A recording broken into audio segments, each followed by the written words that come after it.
If you've been watching Malaysian football recently, not sure how Malaysian it is anymore, then you probably know about the beatdown of Haresh Deol. Long story short, sports journalist reports on FAM scandal, fights for justice, gets beaten down in Bangsar of all places by 3 dudes, one of whom films the attack. He makes a police report, tweets about it, and before you know it, the outlets come out in force, solidarity video after solidarity video. Garam, NUJ, and a bunch of orcs hashtag condemn the attack. Fahmi makes a statement, and the whole world starts posting that yang ni lebih baik jangan meme, which at this point is actually one of my favorites. But is that really a conspiracy here? Trust me, I'd love to join the chorus of conspiracy theorists out there, because everybody loves a good story. I mean, I definitely do too. For example, a guy could read about how apparently there was a 37-year-old suspect who confessed. When the police say that it is mistaken identity, then you might have another 10 people say, see, this is proof that they are using Fall Guys. Be all like, see what they did to Faisal Halim. Even as the internet looks for patterns, tries to find suspect A, B, C, all the way up until you have no more letters. Because that is how the human mind works when you have no definitive information. So to that end, I would just ask, even if I were in charge of football in this country, is there even a point to beating down Haresh Deol? I mean, you could argue that he's one of the most amazing, wonderful, greatest journalists in the world, prisoner of conscience,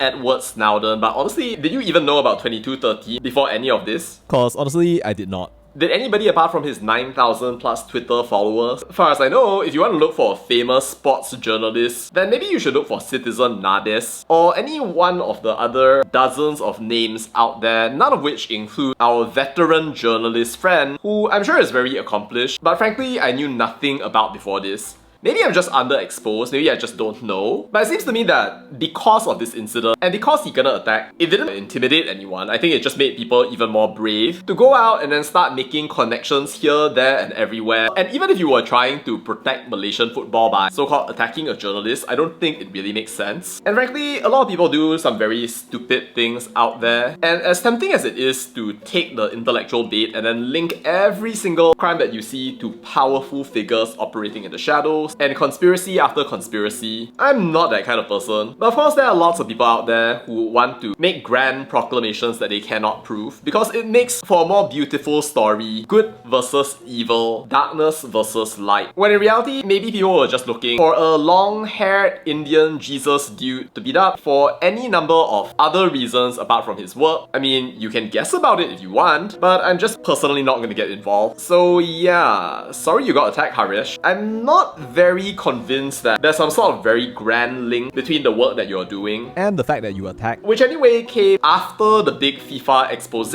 on September the 26th, which is continuing as FIFA attacks Malaysian football all over the place. So frankly, if people actually wanted to attack someone purely because the marwah of Malaysian football has been dropped for some reason, it would make a lot more sense if it were actually FIFA. Like, not you. I'm sorry, I just don't think that you're actually important enough to warrant that kind of treatment, at least according to my understanding, my research, and what I can actually see out there. But of course, I could be totally wrong, and maybe our Sapup Haresh is one of the most legendary writers, greatest investigators that the world has ever known. How dare these evil people go out there and try to silence him? Hashtag justice for Haresh, hashtag freedom of speech. But yeah, I'm not really seeing that at the moment. But what do you think of the beatdown of Haresh Deol, Sapup? Unfortunate accident or something worse than that? Let me know your thoughts down in the comments. That's all to say about that, and bye.